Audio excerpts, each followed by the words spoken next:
sacramental é inviolável, pelo que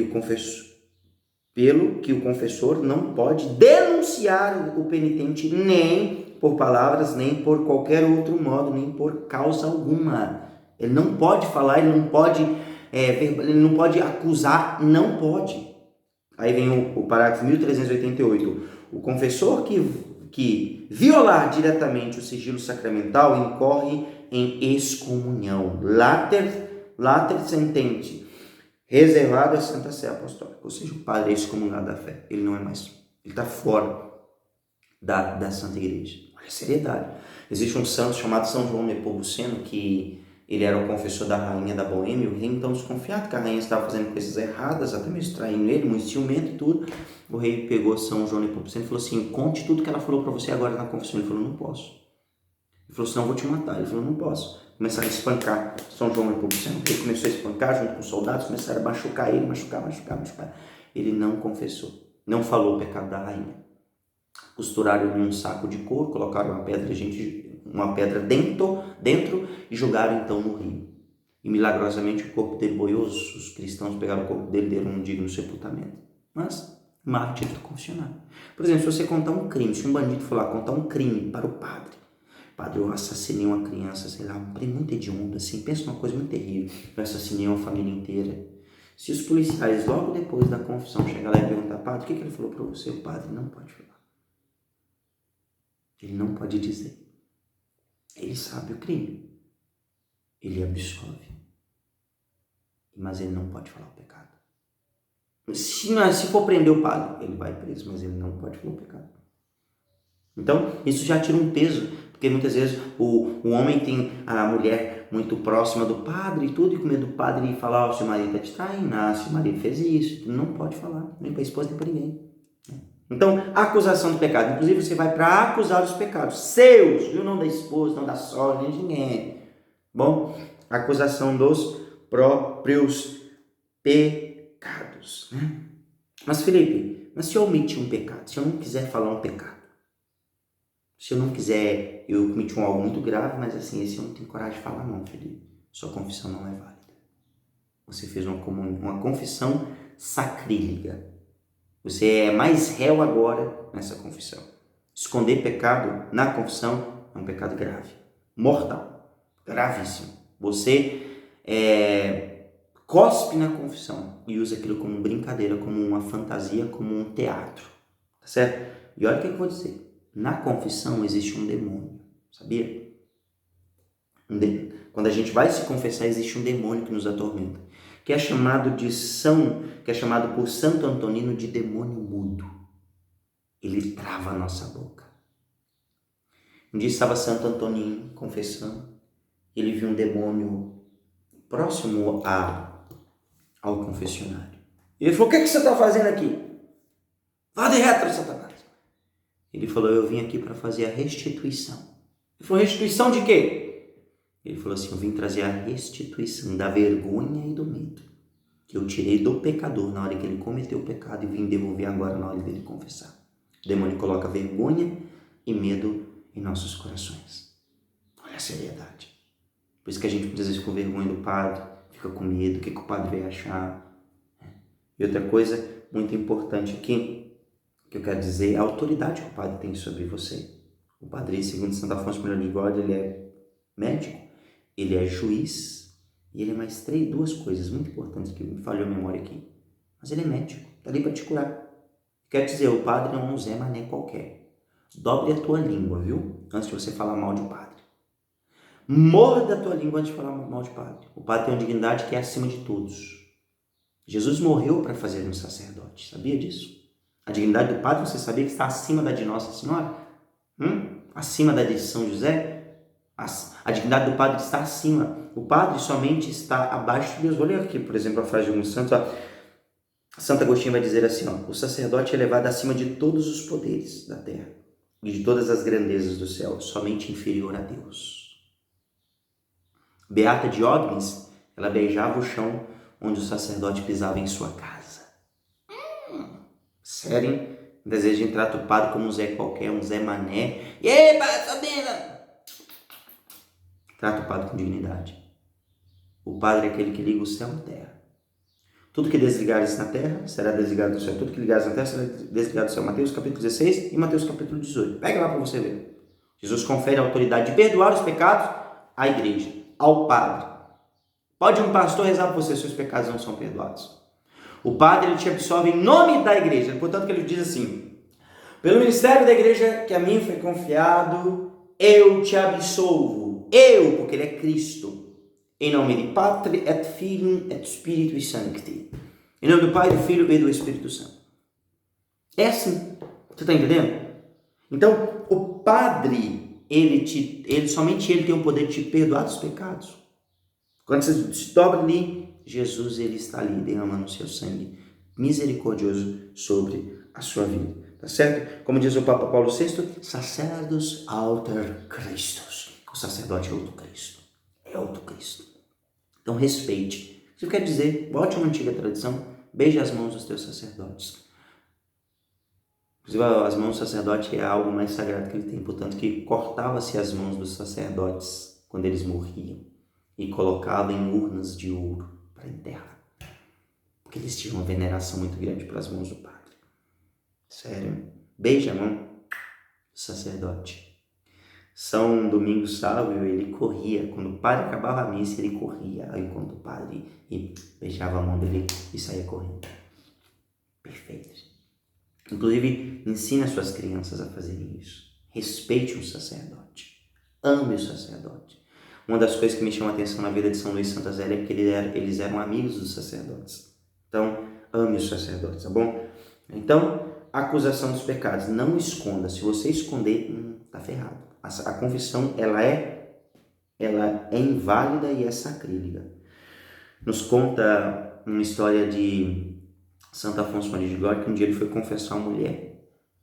Ele confessando a mulher, ele falou, tem mais alguma coisa para falar? E Santo Afonso tinha esse dom também de ver os pecados, assim como São Padre Pio, os pecados não confessados. E a mulher falou, não tenho mais nada para falar. Você tem certeza? Não tem mais nada para falar? Não tenho mais nada para falar. Tem certeza? Ele olhou bem fino nos olhos dela, e a mulher começou a chorar, e ela começou a se debater. Ela começou a morder a língua e cuspir sangue. Morder a língua, e ela gritava, maldita língua, maldita língua, maldita língua, porque omitisses o pecado diante de Deus. E a mulher morre. Nossa! São Leonardo de Porto Maurício também vai ter isso, né? Todas essas histórias assim você vai ler nesse livro aqui, ó. Confessai-vos bem. São Leonardo de Porto Maurício um dia está fazendo a confissão de uma doente, o amigo dele do lado de fora, um frade amigo do lado de fora, e a mulher então omitiu alguns pecados. Quando ele saiu do quarto, o frei, que estava ali fora tremendo, assim com os olhos saturados, falou, Frei Leonardo, você viu que entrou para dentro do quarto? Ele falou, não vi. Quando ele vai para dentro do quarto, mais uma vez, para ver aquela mulher, aquela pessoa que ele tinha confessado, ela estava sendo enforcada por um demônio. E ela morreu em estado de pecado mortal. Sério isso, gente. Mas enfim, quinto, satisfação ou penitência. Entenda que todo pecado ele tem, a culpa e a pena. Por que eu tenho que cumprir uma penitência, Felipe? Depois vou te explicar. Todo pecado que a gente comete, ele fere 3 realidades: a nós mesmos, a Deus e a um próximo. Quando você se confessa, fica uma consequência. Por exemplo, desenhar para vocês de forma muito clara para vocês entenderem. Culpa e penitência. Culpa e pena. Quando eu cometo um pecado, eu cometi um pecado. Por exemplo, eu roubei. Eu cometi um pecado grave, roubei. Exemplo.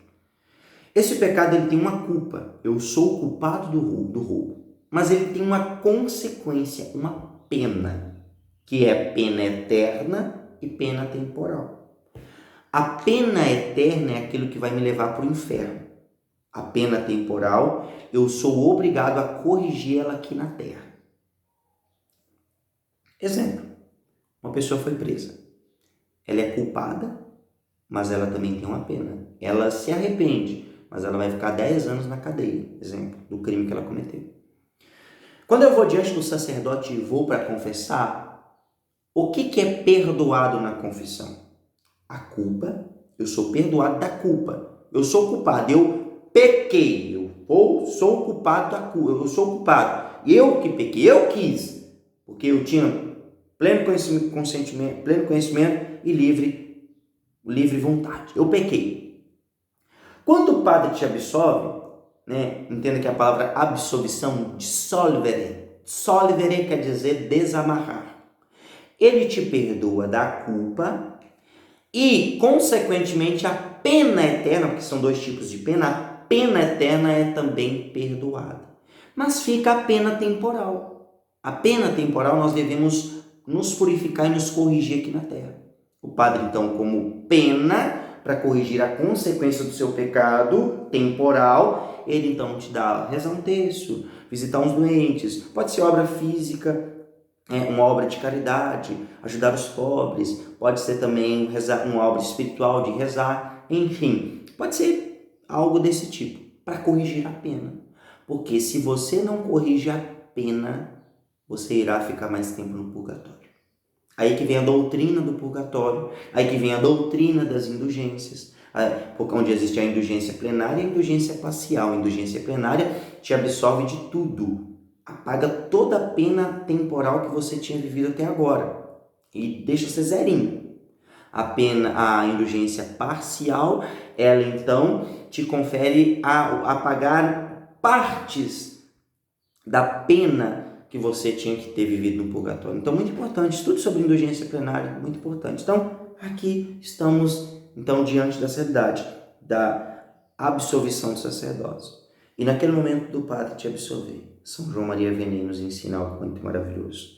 Ele diz, quando o sacerdote nos dá absolvição, devemos pensar numa só coisa, que o sangue de Cristo, de Deus, corre em nossa alma, para lavar e purificar e torná-la tão bela como era após o batismo.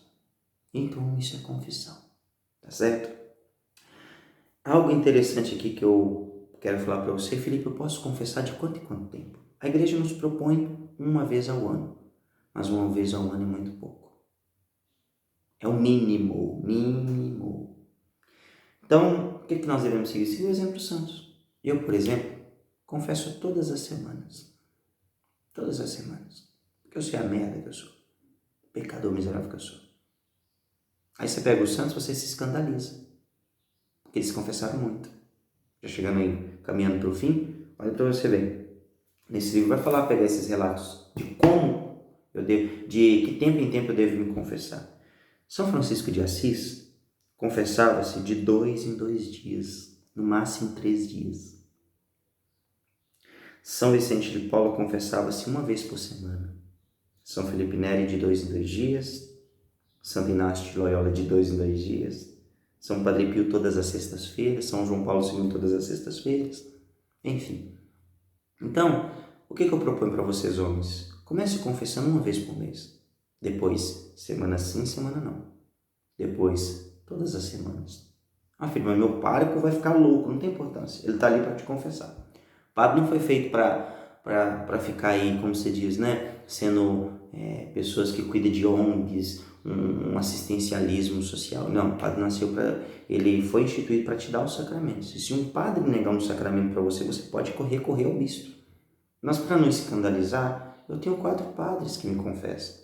Na primeira semana um, na segunda semana outro, na terceira semana outro, na quarta semana outro. Quando dá a volta no primeiro, já deu um mês. Use suas estratégias. Mas procure um bom confessor.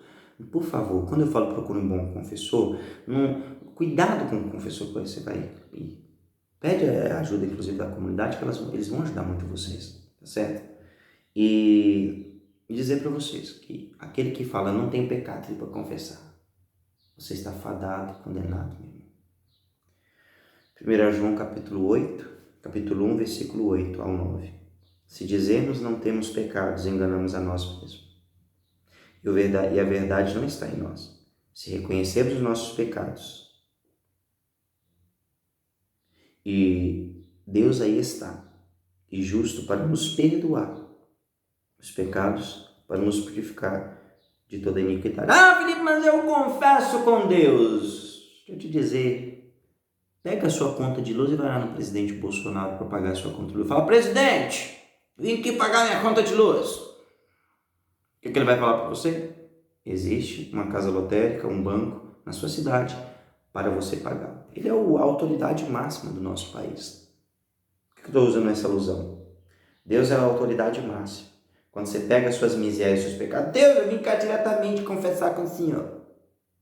Deus diz, eu já designei a minha igreja na terra para perdoar os seus pecados através de um sacerdote, de um bispo, de um papa. Então, se confessa com Deus, deixa eu te dizer, Deus resiste aos soberbos. Sabe de onde vem essa realidade? Eu confesso com Deus da soberba dos protestantes, de achar que não precisa de ninguém, eu vou direto a Deus. Se Deus quis, através de Maria, vir Jesus, e através de Maria nós íamos a Jesus, através do sacerdote nós recebemos a confissão, quem é você para revogar isso? Então, se converta, seja mais humilde, se confesse e vamos ser homens de Deus. Louvado seja o nosso Senhor Jesus Cristo, para sempre seja louvado e glorificado. Quero somente dizer aqui, você tem um belo exame de consciência a fazer. A comunidade vai conceder a você esse exame de consciência. Sente, anote, faça um exame geral da sua vida e vá até os pés do sacerdote e receba a absolvição. Assim seja. Amém. Em nome do Pai, do Filho e do Espírito Santo. Amém.